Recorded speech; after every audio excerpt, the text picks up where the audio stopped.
Mga paghihirap at pag-uusig na darating. Habang nakaupo si Jesus sa isang lugar sa bundok ng mga Olibo, lumapit sa kanya ang mga tagasunod niya at nakipag-usap ng sarilinan. Sinabi nila, "Sabihin niyo po sa amin kung kailan mangyayari ang sinabi niyo.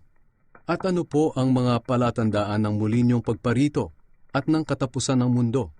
Sumagot si Jesus, "Mag-ingat kayo upang hindi kayo madaya ni numan. Sapagkat marami ang darating sa aking pangalan, at sasabihing sila ang Kristo, at marami ang kanilang ililigaw. Makakarinig kayo ng mga digmaang malapit sa inyo, at mababalitaan ninyo na may mga digmaan din sa malayo. Ngunit huwag kayo matakot.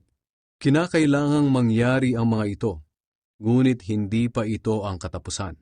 Sapagkat magdidigmaan ang mga bansa at ang mga kaharian. Magkakaroon ng tagutom at paglindol sa iba't ibang lugar.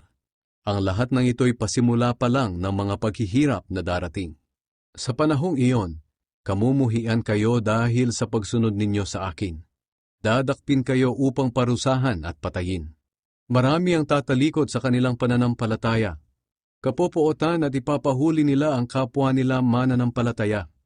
Lilitaw ang maraming huwad na propeta, at marami ang maililigaw nila.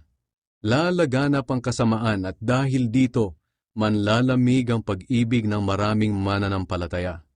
Ngunit ang mananatiling tapat hanggang sa wakas ay maliligtas.